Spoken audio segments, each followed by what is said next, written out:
At 52, I thought I had it all. A corner office overlooking Manhattan, a seven-figure salary, and a reputation as the man who never missed a quarter. Then my sister called and said 5 words that shattered everything. Mom's funeral ended 3 hours ago. In that moment, the noise of applause from the shareholders meeting vanished. I had just finished presenting our Q4 strategy, pitching vision, growth, and legacy. But the only legacy that mattered, the one with the woman who raised me, was already in the ground. I hadn't just missed her death. I missed the entire goodbye. I'd spent the last 2 decades building an empire. IPO launches, global expansions, keynote speeches. I had become the man my younger self dreamed of. But I couldn't remember the last time I called my mother just to hear her voice. I had achievements engraved on plaques, but not a single recent photo of us together. My success had a body count, and my mother was at the top of that list. What happened next forced me to face everything I'd avoided: regret, shame, and the haunting silence of a home that no longer had her laughter. I thought success would feel like fulfillment. Instead, it felt like grief in a penthouse. If you've ever believed that providing was enough, that there would always be time later, stay with me. This is not a story of a man who lost his mother. It's about a man who almost lost his soul, and how he tried to earn back what can't be bought. My name is Mark, and I'm 52 years old. I grew up in a 2-bedroom apartment in Buffalo, New York, where winter came early and the heat came late. My father died of a heart attack when I was 10, and from that moment on, my mother became everything: breadwinner, nurse, counselor, enforcer, and sometimes just a silent shadow staring at unpaid bills. She worked nights as a nurse's aide and cleaned buildings on the weekends. I didn't know we were poor until I got older. At the time, I just thought that hot dogs 3 times a week was normal, and that turning off the heat at night was what everyone did. When I got into Columbia on scholarship, my mother cried so hard I thought something was wrong. "You're getting out," she whispered. "You're gonna live a life where no one looks down on you." I found out in my 2nd year that she had taken a part-time job cleaning the chemistry building on campus. I never told my friends. I never told her I saw her either, scrubbing sinks in a building where I sat in lecture halls learning about macroeconomics. I made a promise to myself that year. I would become someone powerful enough that my mother would never have to bow her head again. No more janitor's uniforms, no more missed meals. I was going to make it, no matter what. After college, I landed a job as an analyst at a mid-sized investment firm. I was the first in my family to wear a suit to work, the first to sit in a glass-walled office. I worked 12-hour days and volunteered for every impossible project. My mother sent me casserole dishes on Sundays. I rarely had time to eat them. Then came the promotions: junior associate, senior associate, VP. By 35, I had married Amanda, a teacher with warm eyes and a laugh that made even elevator rides feel like summer. We had a son, Ben. I remember holding him in the hospital, promising I'd be the kind of father I never had. But life doesn't always play fair. Amanda and I divorced 5 years later. She got primary custody. I got weekends. Sometimes. When the court finalized it, I didn't cry. I just worked. Because working meant progress. Working meant I didn't have to feel. I told myself I was doing it for Ben, for Mom, for redemption. But somewhere along the way, those names became excuses, not motivations. Mom retired the same year I made partner. She wanted me to come home to Buffalo to celebrate. I sent flowers and a gift card instead. She told me she understood. "Just keep going," she said. "I'm proud of you." She always said that. No matter how far I drifted, no matter how little I showed up, she always said she was proud. And I let those words cover up everything else I was missing. At work, I became the guy who gets it done. The closer, the strategist, the one with answers. At home, what little there was of it, I was a voice on a speakerphone, a signature on a birthday card. When Ben turned 10, I missed his birthday party because of a conference in London. I sent him a signed baseball. He called to say thank you. I told him I loved him. He said, "I know." I wanted to believe he meant it. I didn't ask. Mom kept mailing me clippings, local news stories, family updates, photos of her in the garden. I barely opened them. My world was deals and deadlines, metrics and meetings. I was building something. I just didn't realize what I was building had no windows, no air, and no doors for anyone else to come in. The first time I missed my mother's birthday, I was stuck in a board meeting that ran 3 hours over. I had planned to call her during lunch, even bought her a cashmere scarf and had it shipped express. By the time I left the building, it was almost midnight. I told myself I'd make it up to her the next weekend. I didn't. Then came the missed anniversary of my father's passing. She used to spend that day planting white tulips in the garden, his favorite. That year, I was in Chicago closing a deal. She left a voicemail saying, "I planted a few extra today, one for you just in case you forgot." I didn't respond. I listened to the message on the way to the airport and then deleted it. Not out of cruelty, but out of habit. My time had become a currency I spent only on things with ROI. When Christmas came, I had every intention of flying home. I even had the ticket, but a last-minute crisis with a European client changed everything. They'll understand, I told myself. Mom will understand. She always does. I sent a gift basket filled with chocolates she couldn't eat because of her blood sugar, and a card signed, "Love, Mark." No personal note, no call, just a signature. A few weeks later, she came to New York unannounced. She said she wanted to see the city one last time. I was buried in quarterly planning, but I agreed to meet her for 10 minutes in the lobby of my office. She brought homemade muffins in a tin, wrapped in an old dish towel. I handed them to my assistant and walked her back to the revolving doors. "We'll have dinner soon, Mom. Things are just wild right now," I said, glancing at my watch. She nodded, smiled, and said, "I know, sweetheart. You're important." As she turned to leave, I saw her shoulders sink for half a second, just long enough to register. Then she straightened and walked away like she always did, graceful, silent, uncomplaining. That night, she started a journal. I didn't know it at the time, of course. I found it much later, long after it could matter.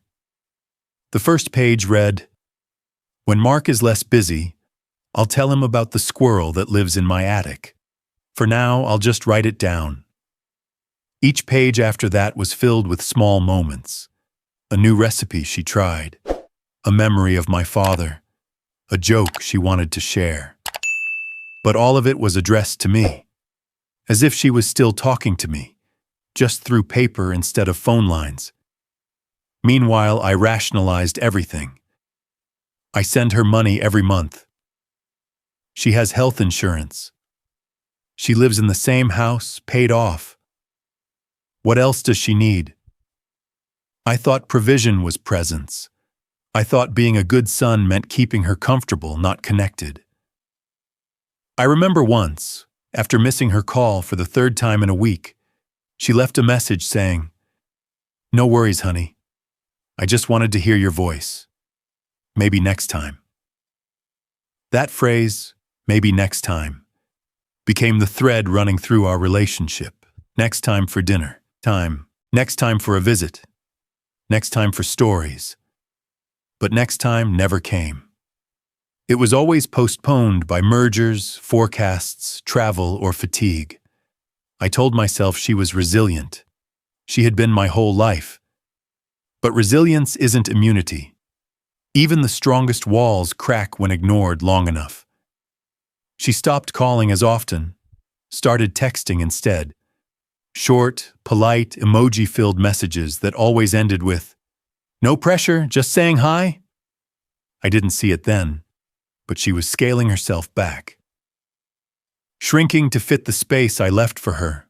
Small, infrequent, manageable. And I let her.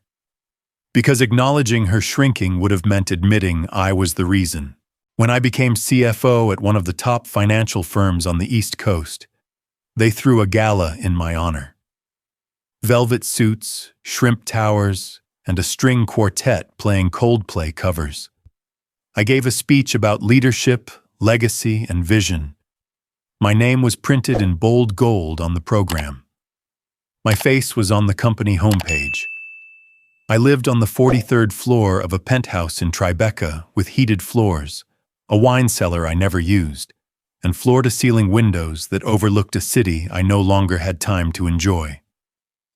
My assistant managed my calendar with the precision of a war strategist. Every hour was accounted for. Every weekend booked. I was admired. Feared, even. I had power, influence, leverage.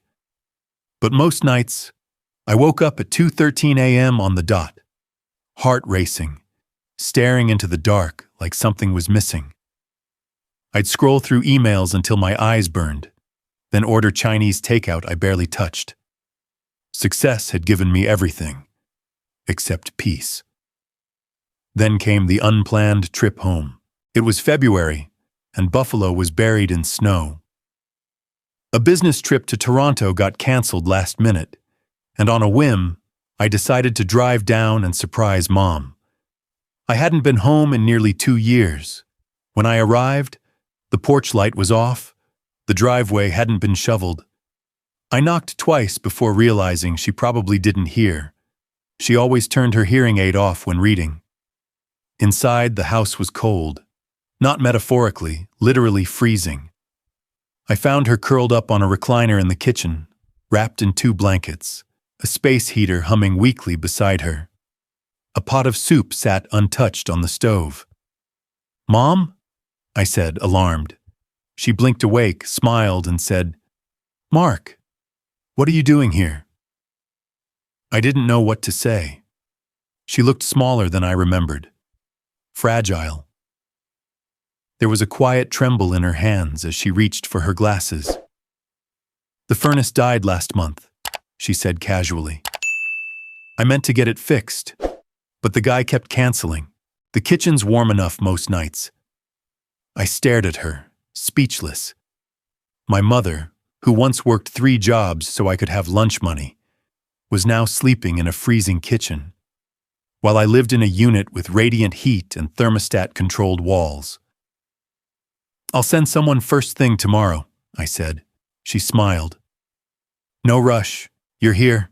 That's already warmed up my whole day." We sat in silence for a few minutes, sipping the soup she reheated. She asked about work, about Ben, about Amanda. I gave short, efficient answers, like bullet points in a memo. I couldn't stop glancing at my phone. A calendar notification buzzed. "Strategy prep call, 9 a.m. Monday.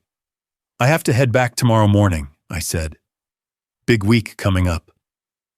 Her smile didn't fade. That was the thing about Mom. She had mastered the art of not showing disappointment.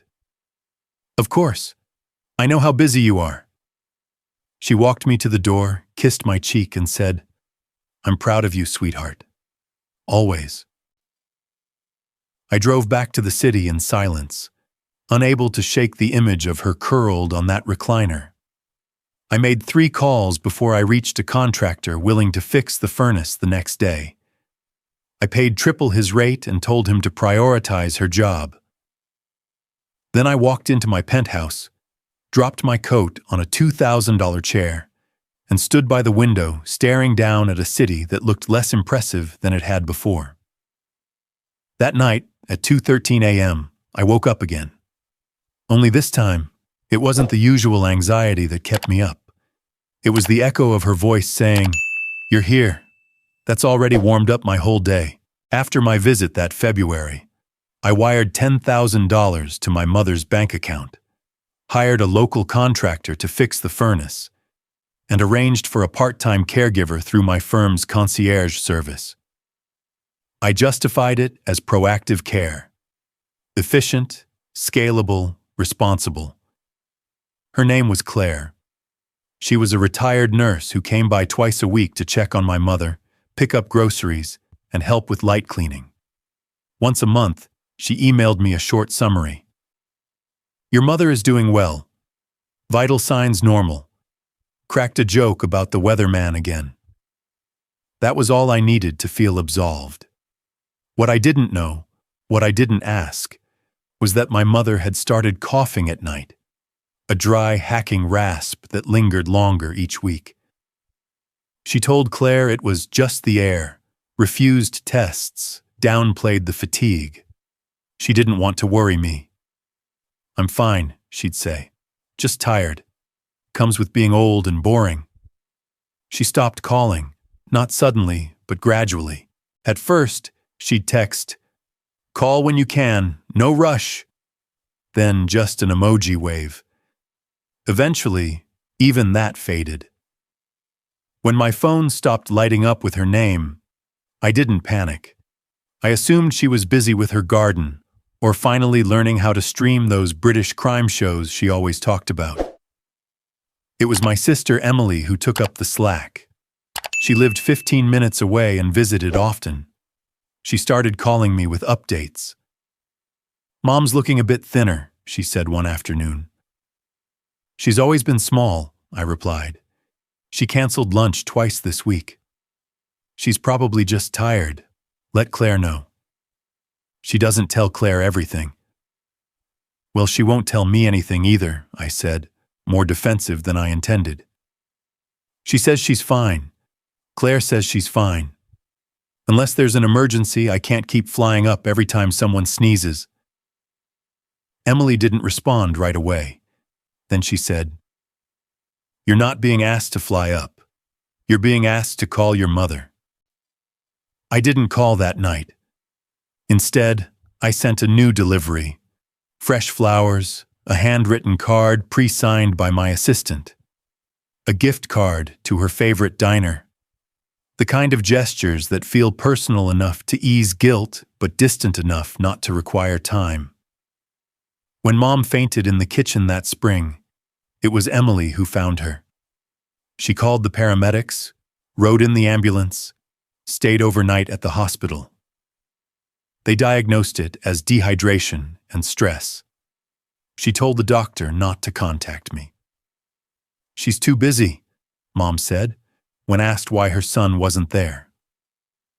I learned about the incident 2 weeks later in passing, when Emily brought it up during a short call. "She's okay now," she said, "but she needs rest. And she needs more than flowers. Why didn't anyone tell me? Would it have changed anything?" I wanted to be angry, but I couldn't be, because I knew the answer. So I increased Claire's hours, had her check in 4 times a week, got her a tablet to monitor Mom's vitals remotely, linked it to my phone.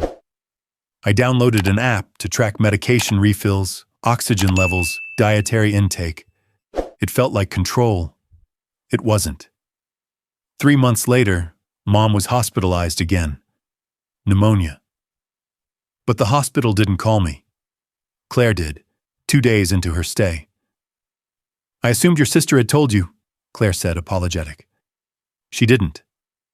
"Well," she paused, "your mother asked us not to." Those words landed like a punch. My mother, the woman who once drove 2 hours in a snowstorm to bring me soup when I had the flu in college, was now deliberately keeping me in the dark about her health. I asked Emily why. "She said you don't need the distraction," she replied. "She said if it's serious, she'll let you know. But this is serious. She didn't want you to feel obligated. That word, obligated, stung deeper than I expected. It meant she no longer expected me to come out of love, only out of duty, and she didn't want my duty anymore. So I did what I always did. I threw money at the problem, upgraded her health plan, got her a private room, sent a care package with expensive teas and ergonomic pillows, called the head nurse and demanded daily updates. I didn't fly out. I had an investor summit. And somehow, I still believed I was doing my part. My inbox had over 1,000 unread emails. Most were newsletters, reports, and CCs I would never open. I skimmed for client names and flagged only what seemed urgent. That was how I missed it at first. Subject line: "Please just call Mom." It was from Emily. Marked with no exclamation points, no urgency tags. Just plain, simple words. I remember seeing it between a quarterly forecast and a corporate compliance memo. I hovered over it, unread. I told myself I'd circle back after the investor briefing.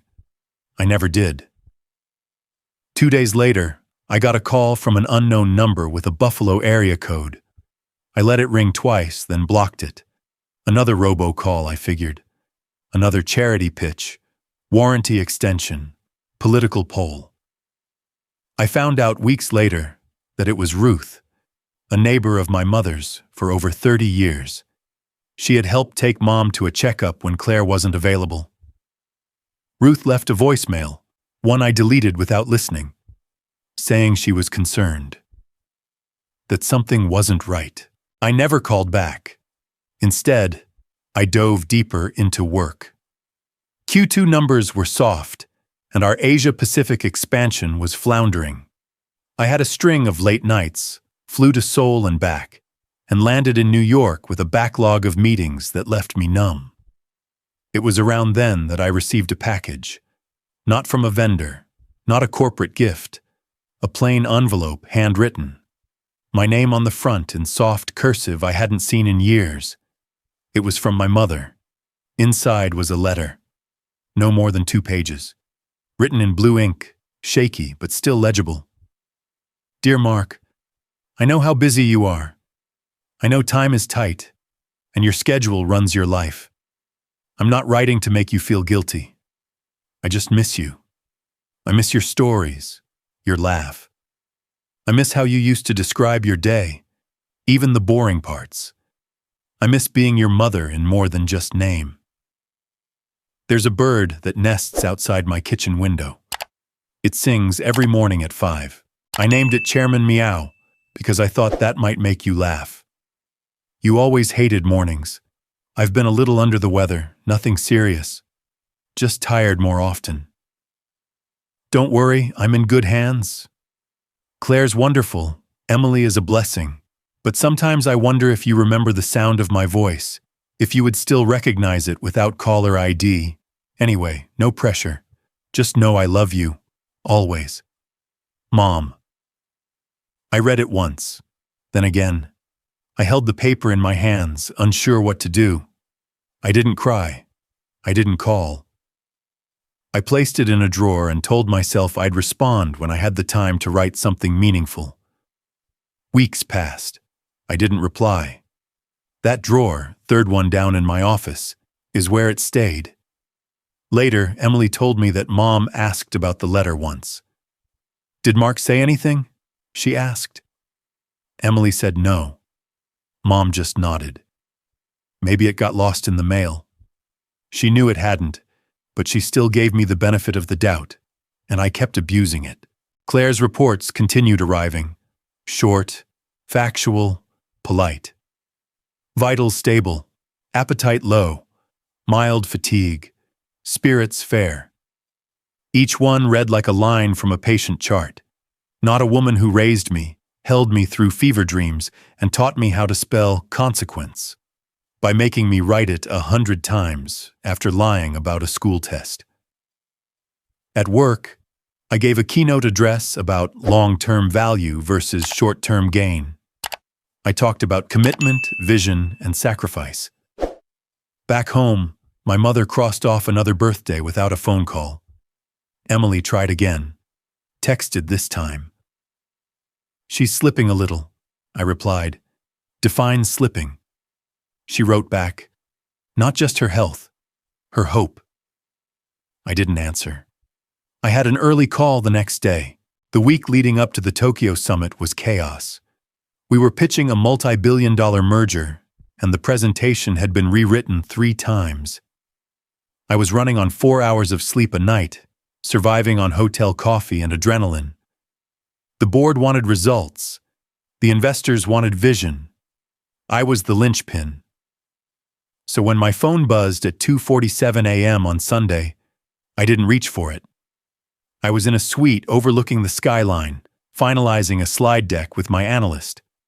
I silenced the notification and muttered, "Who the hell calls at this hour?" It was Emily, and then again, and again. 12 missed calls in total. At 3:15 a.m., I turned off my phone entirely. No distractions, I told myself. Just get through the summit. By the time we boarded the flight to Tokyo, I had convinced myself whatever it was could wait. I had told Emily I was traveling. She knew my schedule. If it were truly urgent, someone else would call. But no one else did. The flight was 14 hours. I slept through most of it, numbed by exhaustion and ignorance. It wasn't until the wheels touched down and I powered on my phone that everything collapsed. There were 3 messages waiting. The first was a voicemail from Emily, her voice shaking. "She's gone. Mark, she's gone." The second was a text. 4:03 a.m. Sunday. Mom passed in her sleep, peaceful. I tried to call. And the third, "Funeral already happened. We didn't wait. I couldn't wait anymore." I sat frozen in the business class seat as passengers stood around me, collecting bags, stretching limbs. I couldn't move, couldn't breathe. I just stared at the words on the screen. Funeral already happened. We didn't wait. I called Emily. She didn't answer. I tried again. Nothing. When I reached the hotel, I locked myself in the room and played the voicemail on loop. Her voice. "She's gone." It was the most human thing I'd heard in days. The Tokyo summit went on without me. The firm adjusted. They always do. I flew home the next day. Not to Buffalo, but to New York. Straight to the office. I didn't even stop by my apartment. I sat at my desk staring at spreadsheets, trying to feel something normal. But all I could think about was how she had died without hearing my voice. That night, Emily finally responded. A single text. Her last words were, "He's probably busy. Tell him I understand." She died forgiving me, and I hadn't earned it. The funeral had been small. Just family, a few neighbors, a priest she used to bake cookies for every December. Emily said there was no music. Mom didn't want any. She said silence was more honest. I wanted to believe she meant it kindly, but I couldn't. I went to Buffalo a week later. The house was quiet, the garden overgrown. The recliner in the kitchen was still there, a folded blanket on the seat. I found a pot of dried lavender on the windowsill, a note attached. For Mark, when he has time. In her room, the journal sat on the nightstand. I flipped through pages written in increasingly shaky handwriting. Recipes, weather reports, memories.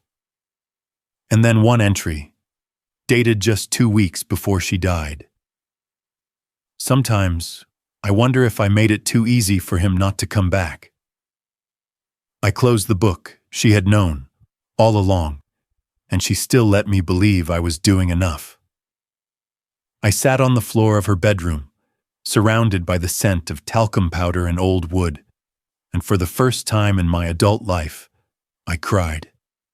Not from stress or failure, but from the hollow ache of irreversible loss. There would be no more phone calls to miss, no more birthdays to forget, no more chances to show up. The point of no return had come and gone, and I had missed it, just like everything else. I arrived at the funeral home on a Tuesday afternoon under a dull gray sky that seemed appropriately indifferent. The snow hadn't melted yet, leaving slush on the stairs and a bite in the air that stung through my overcoat. The parking lot was empty.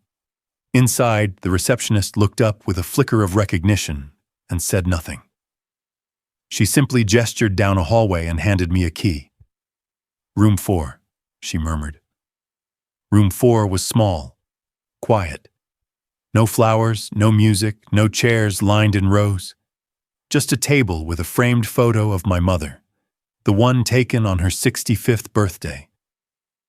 She was laughing in that picture, caught mid-sentence by a neighbor's candid shot. Behind the photo was a small wooden urn and a guest book with 5 signatures. I stared at it for a long time, expecting something, anything, to happen. Some emotional release, some divine reprimand. But all I felt was the oppressive weight of silence, the kind that made your heartbeat sound louder than it should. On the table beside the urn sat a leather-bound notebook with a yellow post-it stuck to the cover. It was Emily's handwriting. "She wanted you to have this." I opened it slowly, expecting more of the recipes and weather updates I'd skimmed before. But these pages were different. These weren't updates. They were confessions, reflections, quiet heartbreaks etched in blue ink. One entry, dated just months earlier, read, "Mark sent flowers today. They smelled beautiful. But I missed the days when he'd come in smelling like the subway, sweaty and late, but full of stories. The flowers are perfect, but they don't talk back." Another, just weeks before her death. I woke up this morning and forgot just for a second that he hadn't called. It was a beautiful second. And the last page, written in uneven handwriting, the ink slightly smudged. "Konkonolan koi kung kon omme la kinao hong." "Do you remember the last time you hugged me?" I read it again, and again. My knees gave out before the tears did. I sat on the floor beside the table, the notebook still open in my hands, her photo watching from above like a silent question I couldn't answer. I tried to remember. The last hug. Was it during that rushed visit in February, when I left before sunrise and she handed me a thermos of soup? Or was it years before, during some long-forgotten holiday? I couldn't picture it. I could remember the way her hands looked when she held a teacup, the way she hummed when folding laundry, the way she always pressed her palm against my forehead when I was sick, even as an adult. But I couldn't remember the last time I held her. How does that happen? How do you forget something so basic, so human, so defining? I stayed in that room for hours, long after the funeral home closed. No one came to check on me. No one called. The world had moved on, and I was left in that small, sterile space with the ghost of my mother and the echo of every choice I had made. Eventually, I stood up, took the notebook, and walked out. I didn't say goodbye. There was no one left to hear it. That night, back at her house, I sat at the kitchen table, the same table where she had once poured me cereal, paid bills, wrote Christmas cards, and read the journal cover to cover. Each page was another cut, another missed moment, another piece of evidence in a case I had already lost. But there was something else, too, between the lines, in the space she left blank after each entry. She still loved me, even when I didn't show up. Even when I failed her, forgot her, replaced her with numbers and metrics and meaningless milestones. She still loved me. And that love, unasked for, undeserved, was what broke me. The next morning, I met Emily at the house. She was already there when I arrived, sitting at the kitchen table, a mug of coffee untouched in front of her. She didn't look up when I entered, just nodded toward the chair across from her. I sat down in silence, the journal in my hands. I had read it 3 times since the night before, and the words still felt fresh, like open wounds that refused to scab. "I read it," I said softly. She didn't respond right away. Then, without looking up, she asked, "Did you actually read it? Or just skim it like you did her voicemails?" That hit harder than I expected. I opened the journal again and flipped to a page I'd marked with a paperclip. The ink was faded, the handwriting neat. "Today is my birthday." Mark sent a card, no note, just his name. He probably forgot again, but that's okay. He's busy. I'm proud of him. I closed the book. I missed too much, I admitted. Emily finally looked at me. Her eyes weren't angry, just tired, like someone who'd carried too much for too long. "You didn't just miss things, Mark," she said. "You erased yourself from her life and called it love. You sent her gifts like she was some client to be pacified. But she didn't want your money. She wanted her son." I looked away. "She never told me," I said, almost defensively. "She shouldn't have needed to," Emily snapped. "You're not 12. She was sleeping in her kitchen, and you were in Tokyo giving speeches about vision. She was writing jokes in a journal hoping you'd laugh one day. You left her with silence." The room felt colder. Or maybe that was just guilt settling in. "She told you everything," Emily continued. "She forgave you every time, even when she shouldn't have." I opened the journal again and read aloud another line. "Claire brought over lemon bars today. I saved one for Mark. I know he probably won't visit this month, but just in case." Emily shook her head. "Do you know how many lemon bars I threw away?" I couldn't speak. "She waited for you, Mark. Every holiday, every Sunday, every voicemail, she waited. And when she realized you weren't coming, she made excuses for you. Said the market was crazy. Said you were important. But she died knowing the truth." "What truth?" I asked, barely a whisper.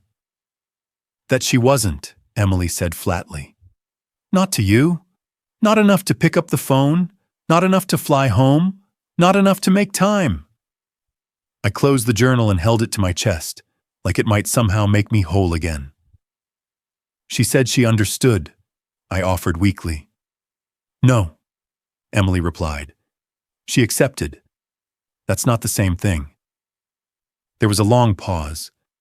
Finally, she leaned forward, eyes fixed on mine.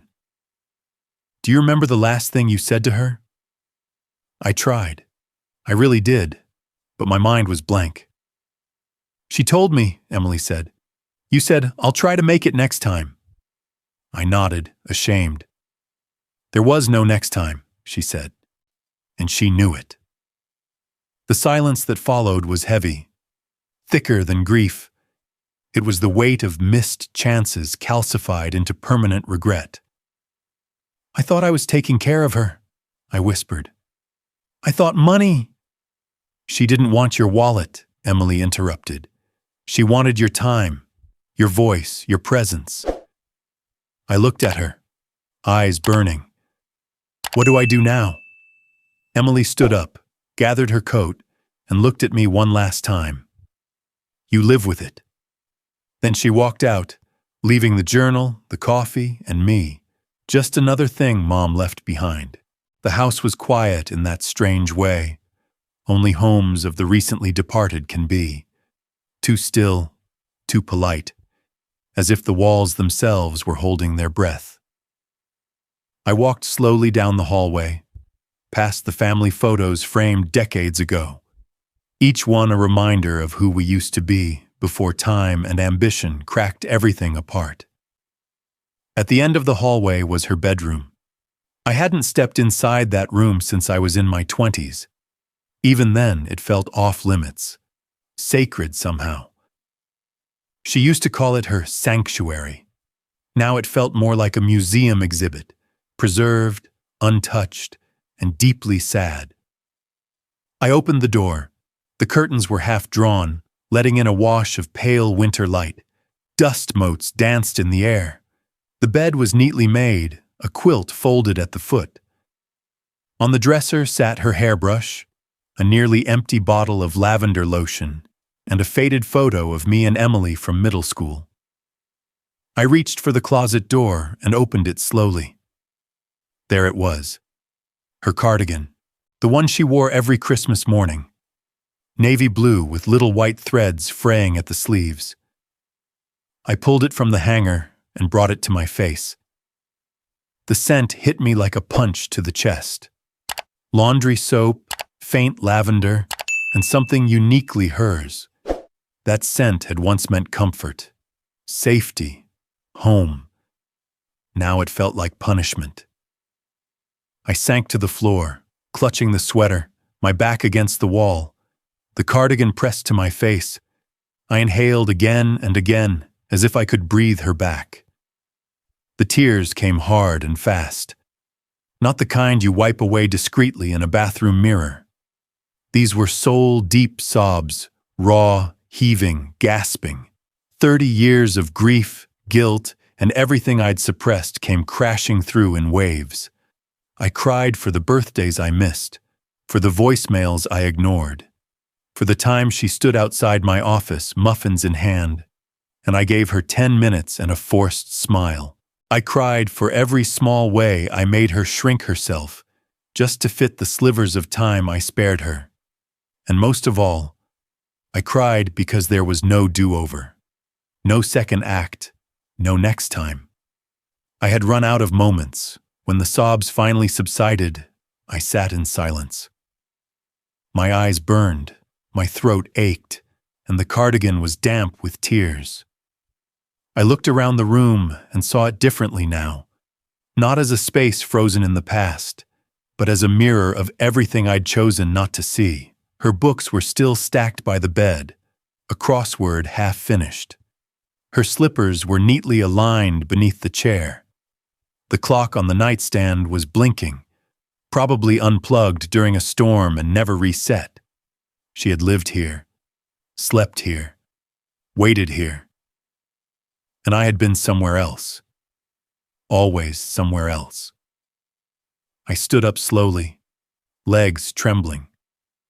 Placed the cardigan back on its hanger, smoothing the sleeves like she used to. Then I walked to the window and opened it. The air was sharp, the kind that stung your lungs but made you feel alive. I stood there, breathing it in, grounding myself in the cold, in the pain, in the moment. If there's any way to earn her forgiveness, I whispered, I'll do it. I don't care what it takes. I didn't say it to the sky or to some abstract idea of her spirit. I said it to myself, a vow, not a prayer. Because for the first time in my life, I understood that remorse without action is just vanity. I couldn't go back and change what I'd done. But maybe, just maybe, I could live in a way that honored what I had lost. I left the room with a decision burning in my chest. This would not be the end of her story. Not like this. The boardroom was packed. Executives, analysts, legal counsel, and media liaisons lined the polished mahogany table. The quarterly earnings were better than projected, and everyone expected the CFO to deliver another confident outlook, a forecast of growth, expansion, continued dominance. I stood at the head of the table, staring at the digital presentation projected on the wall. Charts, percentages, trajectories. I had built this deck. I had rehearsed it. I knew every bullet point. But my voice didn't come. Instead, I clicked the remote, shutting the screen off. I won't be presenting the Q2 strategy today, I said. A few chuckles broke the silence, nervous and confused. I'm resigning. The heir left the room. One of the partners leaned forward. Mark, I'm serious, I cut in. Effective immediately. The chairman blinked. We've got Tokyo follow-ups, M&A movement, the restructuring. I'm done. I removed the lanyard from my neck, set it on the table, then reached into my briefcase and pulled out a single folder. These are transition notes. My team is capable. Let them lead. Someone muttered a curse. A few whispered. One man laughed, thinking it was a stunt. I didn't wait for approval. I turned, walked out, and didn't look back. My phone buzzed before I even reached the elevator. Emails, messages, calendar alerts, each one trying to pull me back into a world that no longer held me. I deleted them all. The next morning, I packed a suitcase, canceled the lease on my apartment, and drove straight to Buffalo. The house was waiting. Nothing had changed since the last time I was there. The air still held the scent of wood and dried flowers. The fridge hummed with quiet resignation. Dust had settled along the edges of the floorboards, but it was still her house. Our house now. I walked through each room like a pilgrim visiting a shrine, touching things lightly, reverently. The teacups in the cabinet. The calendar she never flipped past February. The magnets on the fridge yellowed with time. Then I stepped outside, into the backyard. The garden was overgrown. Weeds tangled through the fence, and the soil had hardened under months of neglect. But I remembered what it used to be. Peonies, tulips, zinnias. She once said a garden was just a love letter written in color. I went to the garage and pulled out her old tools. Rusted, dull, but familiar. I spent that day tearing weeds out with my bare hands. By sunset, my palms were blistered and my back ached, but the earth looked alive again. Each day after that followed a rhythm. Mornings in the garden, afternoons repairing the house, evenings reading her journal again, not out of guilt this time, but to understand the woman I had missed for so long. I found meaning in the mundane, cleaning gutters, fixing the wobbly table leg she'd always warned me about, repainting the porch swing. I listened to the old radio she kept in the kitchen and made her lemon tea just the way she liked it, even though no one was there to drink it. Then came the final step. I went into the attic, where I had stored all the artifacts of my old life. Plaques, awards, framed recognitions, keynote credentials. I laid them out on the driveway in rows. CFO of the Year, Market Leadership Award, Harvard Alumni Spotlight, and I set them on fire. The neighbors must have thought I'd lost my mind.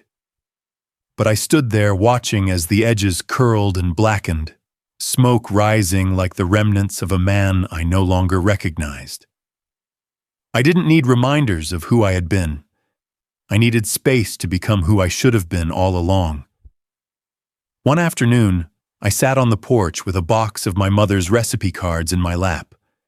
I picked one at random, peach cobbler, and decided to bake it, mistakes and all. The crust came out uneven, the filling too sweet. But it didn't matter. The kitchen smelled like her. I placed a slice at her spot on the table. Then I sat across from it, whispered, "I'm trying," and took a bite. In the silence that followed, I felt something shift. Not forgiveness, not yet, but a flicker of peace. A sense that maybe, just maybe, I was on the right road back. The first time Emily saw me back in the house, she stood in the doorway with a grocery bag in her arms and a look on her face like she'd walked into the wrong dimension. "I thought I told you not to come back here," she said flatly. "I'm not visiting. I replied. I live here now. She set the bag down and crossed her arms. Why? Because I should have been here years ago. Emily let out a short, humorless laugh. Well, that would have been nice back when she was alive. I know. No, Mark, she snapped. You don't. You keep saying you do, but you don't. You think showing up now, baking cobbler and pulling weeds, makes up for decades of being absent? I didn't answer. There was nothing to say that hadn't already been said by time and silence. She walked toward the sink, started unloading vegetables. I came by to clean out the fridge, she said. Didn't expect you'd turn this into some kind of redemption project. I'm not trying to be redeemed, I said. I'm just trying to do what I can. She slammed the fridge door harder than necessary. It's too late, Mark. She's not here to see any of it. You don't get points for effort anymore. Then she picked up the grocery bag and left. I didn't follow. Over the next few days, the neighborhood confirmed what Emily had already made clear. My return wasn't welcome.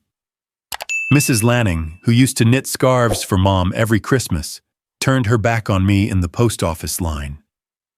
Mr. Charles, who once helped teach me how to ride a bike, refused to shake my hand outside the hardware store. A woman I barely recognized leaned out of her car and muttered, "You've got a lot of nerve." I didn't blame them. They'd seen her walking alone to church every Sunday. They'd helped her shovel snow when Claire wasn't around. They'd been present while I sent emails. One afternoon, I found graffiti sprayed on the side of the garage. 3 words in red paint. Absent until dead. I painted over it without a word. That week, I started volunteering at the community center down the street. It was the same place where Mom used to tutor kids after school. The director, a tired but kind woman named Jeanette, looked me over warily when I offered to help. "You sure you want to be here?" she asked. "I'm sure." She didn't smile, just pointed toward the supply closet. "We need math tutors, ages 10 to 13, Tuesdays and Thursdays." I showed up every session, taught fractions, helped with algebra, broke up arguments over calculators. The kids were skeptical at first, another outsider in a pressed shirt, but eventually they warmed. Especially one boy named Tyler, who reminded me of myself at that age. Sharp, guarded, always pretending he didn't care. "You used to live here?" he asked once. "Still do," I said. "Wasn't your mom the cookie lady?" "Yeah, she was." He nodded like that explained everything, then went back to solving for X.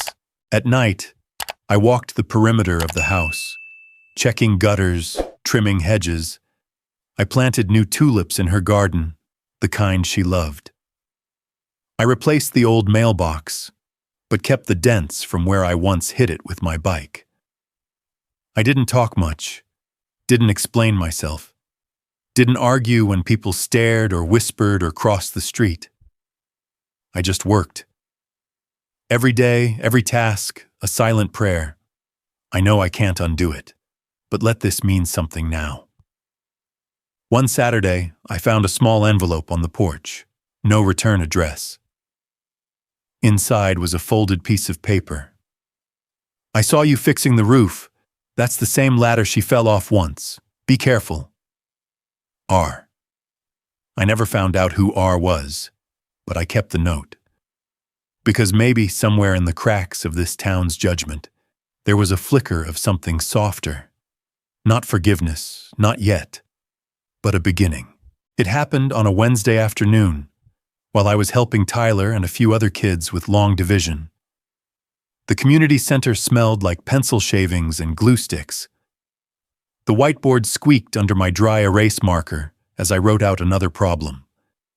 If Jamie has 132 apples and wants to divide them equally among 12 friends? Before I could finish, a small voice piped up behind me. "Hey, Uncle Mark?" I turned. It was Lily, Emily's daughter. She stood near the doorway, a backpack slung over one shoulder, one hand nervously tugging at the sleeve of her hoodie. She looked like her mother at that age, sharp eyes, cautious stance, a fire she didn't know she had yet. "What did you say?" I asked gently. She hesitated. "Uncle Mark, is that okay?" I felt something in my chest shift, something subtle but seismic. "Yeah," I said, my voice tight. "That's more than okay." She walked in and sat at the edge of the table, watching as I helped Tyler with his problem. Later, when the kids left for snack break, Lily stayed behind. "You're really doing this?" she asked. "All this?" I nodded. "Trying to. Mom said you wouldn't last a week." I didn't blame her. She looked around the room. "I think she's starting to be wrong." She left before I could respond. That evening, I returned home to find the house quieter than usual. I had gotten used to the silence, but lately, it felt different. Less empty. More like space being cleared for something better. I walked into the living room and noticed something new on the wall. It was a photo. Framed, centered, hung with care. It showed me, maybe 8 years old, sitting on my mother's lap in front of a Christmas tree. I was holding a toy fire truck, grinning like the world was still small enough to understand. She was smiling too, tired, proud, wearing that same navy cardigan I'd clutched in her closet weeks ago. I didn't put the photo there. I called Emily. "Did you come by today?" I asked. A pause. Then, "Yeah." "Why didn't you say anything?" "I didn't know if I'd stay." "Why'd you hang the photo?" Another pause. "Because I saw you with the kids, and it reminded me of that Christmas. She had to work a double shift, but still made it home in time to watch you open gifts." I stood in front of the picture, my fingers lightly brushing the frame. "She loved that day," Emily said. "She talked about it for years." "I forgot it," I admitted. "Maybe it's time you remember." From that moment, things began to shift. Not all at once and not with grand gestures, but slowly, carefully. Emily started coming by once a week. She'd drop off soup or old photo albums, stay longer each time. We didn't talk about Mom much. We didn't need to. Her presence lingered in the details, the way the window creaked when it rained, the teacup she left on the windowsill, the recipe card for beef stew pinned to the fridge. The neighbors thawed, too. Mr. Charles nodded at me one morning while I was raking leaves. A week later, he dropped off a toolbox, just in case. Mrs. Lanning brought over banana bread, muttering something about excess in the freezer, but she lingered longer than necessary on the porch. At the community center, the kids began to seek me out, not just for math help, but for advice, jokes, even the occasional secret. "You're not bad at this," Tyler said one day. "At what?" "Being around." That night, I printed another photo. This one of the garden in full bloom, tulips bursting in color, a child crouched beside them with a magnifying glass. I hung it next to the Christmas photo, not as a replacement, but as a continuation. Mom would have liked that. The house was still old, still creaked when the wind blew too hard, but it didn't feel like a shrine anymore. It felt like home. We opened the doors to Grace on a rainy Thursday in October. No ribbon-cutting ceremony, no reporters, no social media campaigns. Just a wooden sign hand-painted by one of the neighborhood kids, and a group of volunteers setting out chairs in what used to be an abandoned library. Grace stood for gathering, respect, assistance, companionship, empathy, but mostly it stood for my mother. Her name, her spirit, her legacy. The idea came from a conversation I had with Lily. "Why aren't there places for people like Grandma?" she asked. "Where they can go, be heard, feel needed?" I didn't have an answer. Now I did. Grace was built for the people who'd been forgotten, not by malice, but by momentum.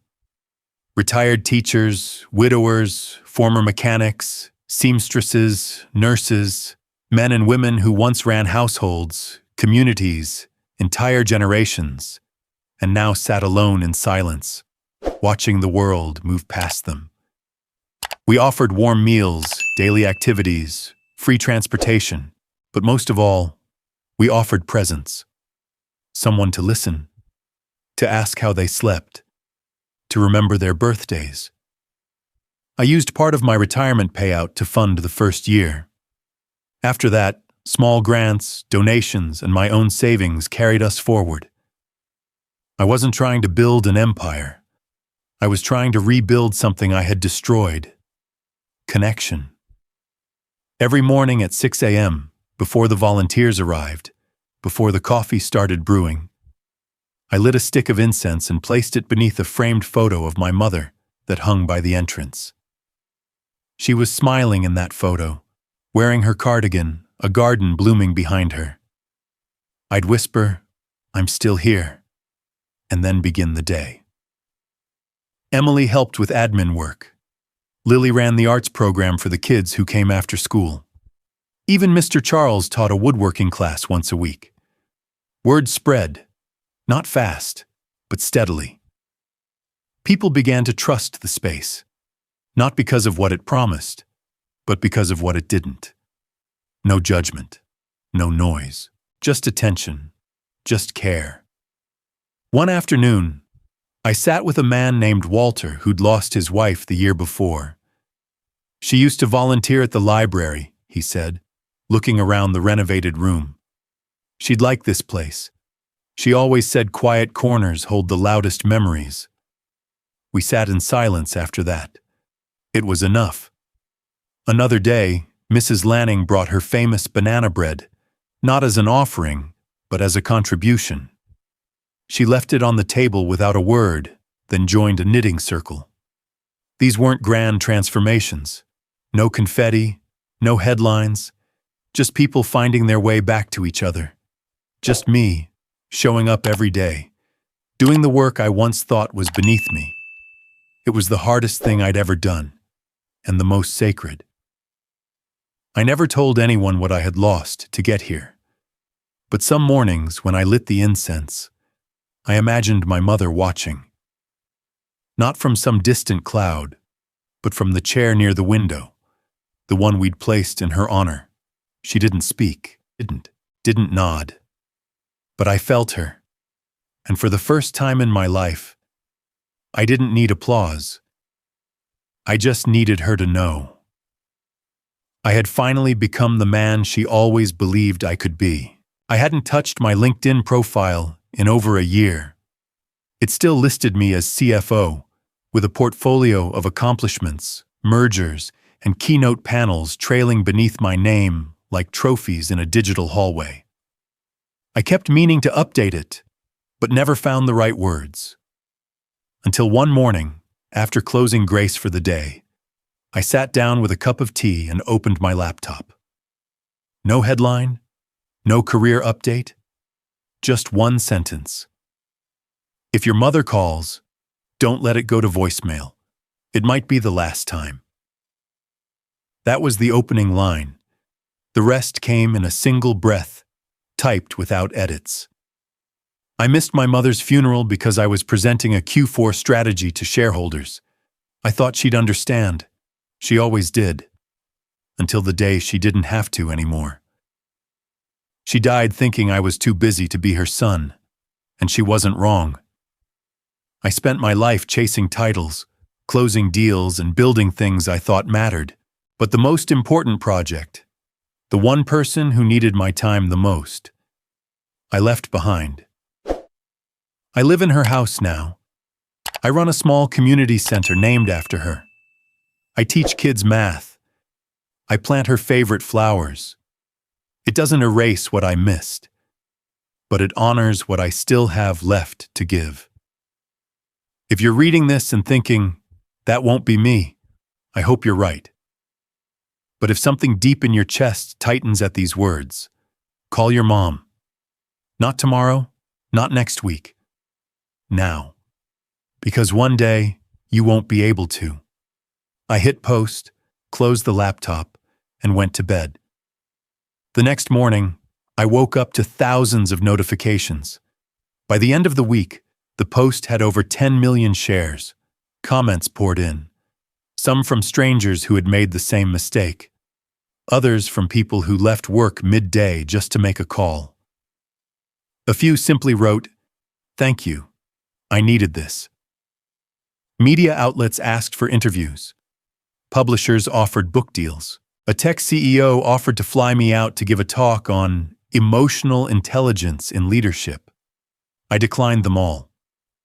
I wasn't interested in being a spokesperson. I just wanted people to listen. To each other, to their parents, to that voice inside that whispers when something's been ignored too long. One day, a teenager walked into Grace, holding her phone. She pointed at me and said, "You're the guy from the Post. My dad made me call my grandma because of you." "Did you?" I asked. She nodded. She cried. I smiled. Good. At home, the photo of me and Mom still hung in the living room. Next to it, a new frame, this one holding the printed version of that LinkedIn post, not because of the attention it got, but because it was the first thing I ever wrote that really mattered. I wasn't a CFO anymore, but I was finally something better. A son, a brother, a man who learned late but not too late. That presence is worth more than provision. That love is measured in time, not transactions. And that the people who raise us don't need us to be perfect. They just need us to be there. I was there now. Every morning at 6 a.m., incense in hand, I told her so. And even though she couldn't answer, I knew, somehow, somewhere, she heard me.